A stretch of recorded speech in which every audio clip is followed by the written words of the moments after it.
We have some tiny H3 updates for you Ethan Klein fiends out there, but just a tiny little bit. Do not worry, the podcast. I told you guys I'm just going to quickly touch on H3, and I'm bored talking about it, folks. Like, what else is there left to say? I made a whole episode just talking about why I stopped watching H3. Then we commented when he kind of reacted to a video that I was in with the Arabs, and then some more of his crash out. At this point, what else is there to say? Half of the internet is making Ethan Klein videos. And we're sick of it. And we're sick of it. Our Lebanese audience is kind of sick of it. And I'm going to be spending less time talking about Ethan on this podcast. And I'm learning how to live stream, folks. I'm learning how to use OBS. Elijah came over yesterday and taught me how to use the software. So whenever Ethan does drop his content nuke, which he's still teasing, I'm going to try to react to it separately, make my own long video where it doesn't have to interfere with the podcast. People can watch it separately, etc. But I just wanted to touch on a few of the things that happened on yesterday's episode, their comeback episode. Ethan once again mentioned his content nuke, and he's been working on it so hard that apparently he's hiring a masseuse to massage his neck while he works on it. I thought this was a joke when he first said it, but he mentioned it like 3 more times during the episode. So it's kind of insane that he's serious about this. I was sitting in my desk chair for so long, my neck has been killing me. I got a masseuse recommendation. They're going to come massage my neck as I edit tomorrow during my free time. Wait, really? That's right. I had an idea. They're going to...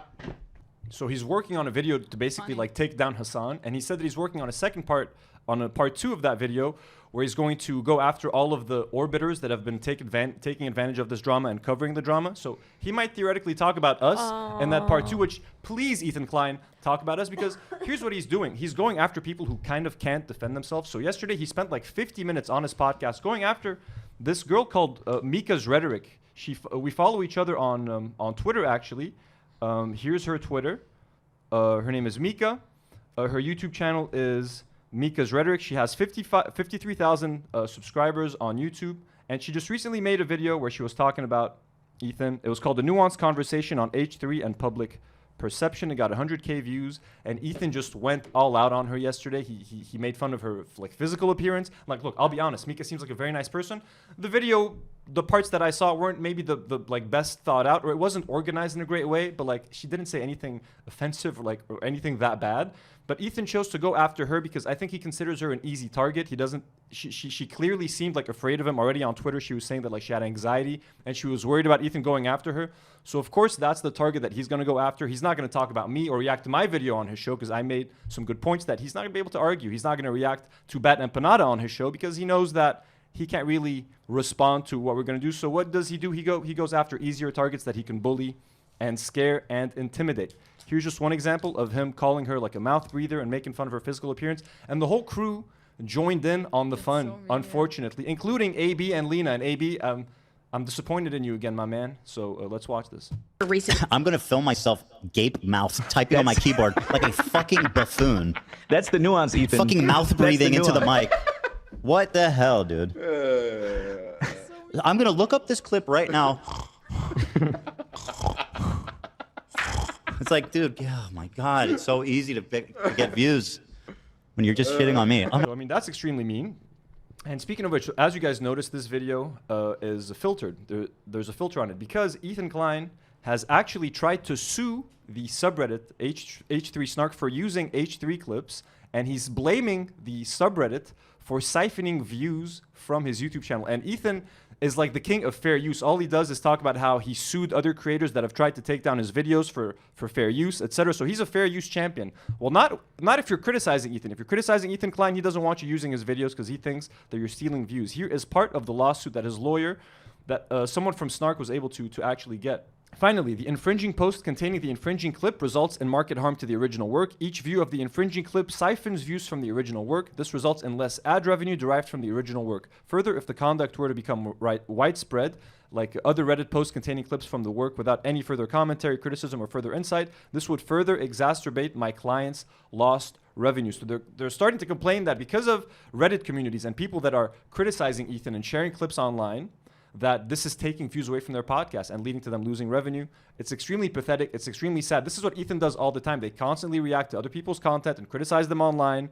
But now that other people are doing it to them, they want to take down their content. So it's very pathetic. And there's just one more part that I want to bring up where they talked about Lebanon and Ethan saying that Israel has no interest in occupying Lebanon, and AB basically backing him up. So let's watch that. Should not be coming at the cost of Palestinians. Okay. Shouldn't be coming at the cost of Lebanese people. Facts. Does it come at the cost of Lebanese people? Listen, Well, I'm too lost in this conversation to just jump in. Israel has been displacing Lebanese people. There's a war going on with Hezbollah, terrorist organization. Well, I'm sure some people in southern Lebanon got. Yeah, no, they did. Yeah, Oh, that's no, true. But they're not being like colonized. Yeah. They're not trying to like keep Lebanese land. And when this It's video way. came out, No, they're not trying to keep Lebanese land. No, they're So not. Ethan, so Israel has already occupied Lebanon. They've occupied Beirut. They've occupied South Lebanon. They are very interested in taking over South Lebanon, which we've shared articles on this podcast before, where Israelis actually consider South Lebanon part of Israel. They're doing the whole playbook again. You know, it was in the Bible, it was in the Torah, it was our promised land, etc. So no, they actually have a lot of interest in occupying South Lebanon. They already destroyed almost every single Lebanese village in South Lebanon, forcing people to evacuate, and it's basically become unlivable. Lebanon, up until the Litani River, is now basically unlivable, and they don't want it to be occupied by anyone because they want to avoid having any Hezbollah resurgence in the area. And no, again, to correct you, Ethan, Hezbollah is not a terrorist organization. They are freedom fighters that only exist to defend Lebanon from Israeli occupation. Hezbollah only came into existence after Israel came into Lebanon and occupied Lebanon in 1978 and 1982, but you're too dumb and ignorant to talk about that because you don't want to talk about that. So anyways, let's just listen to AB, again, unfortunately defending Ethan and sort of backing him up. I mean, comparing that to what happened to Palestinians is crazy. You want to hear something? I found out about my dad's village that because of the British mandate, it became part of Greater Palestine, and then now it's part of Israel, I believe. And I think the Lebanese government, whatever, made some sort of mandate where those people who left that area were given back their Lebanese status. So my dad's village went from like Lebanon to Palestine to Israel.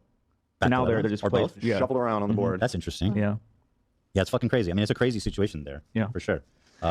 And you have no clue what you're talking about. I find it, I'm sorry, I didn't mean to interrupt. Go ahead. No, you're good. I was just saying, I find it funny, like in Dearborn, visiting even like friends and family who are like asking, you know, how are things, how's everything at work, and everyone, and not because you're my boss or whatever, but they're just more understanding than everyone online. Really? Well, that is nice. To Yeah, know. no, like That's they're really like, nice. they're like, I vote, you know, because they've seen clips, you know, recently. They're saying, is he not pro-Palestine anymore? Is he not this?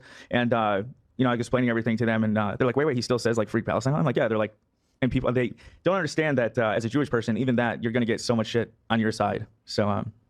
So like, here's AB giving Ethan a pass and being like, I went to Dearborn and I told everyone that you're cool, etc. Anyways, I don't want to go after the crew anymore. It's not fair. I think most of them are like hostages there, like Olivia, AB, Lena. Let them earn their paychecks.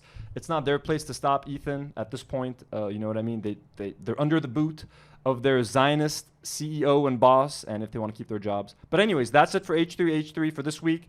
He said he's going to release his content nuke on Hassan in like a week or two. I'll try to do a separate video reacting to the whole thing.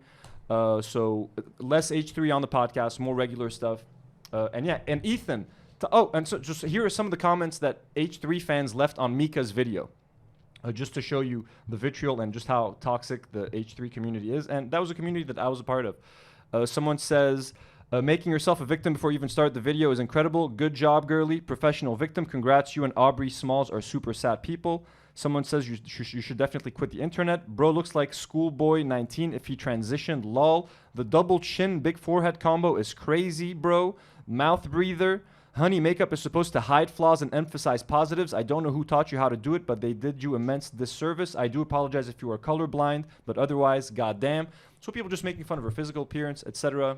That's the What are they talking about? She's fucking adorable, horrific. by the way. Yeah, that's the H3 community. Ethan, go after me. React to my video. I made an hour and 20-minute video talking about you 2 months ago. Why didn't you talk? Why did you not talk about that one? And you talked about Mika's video instead. I wonder why. Doesn't want to give me the clout. Hey, I don't blame you, bro. Anyways, we're done with H3.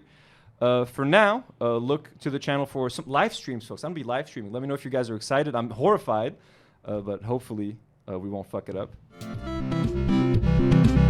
Do not worry. The podcast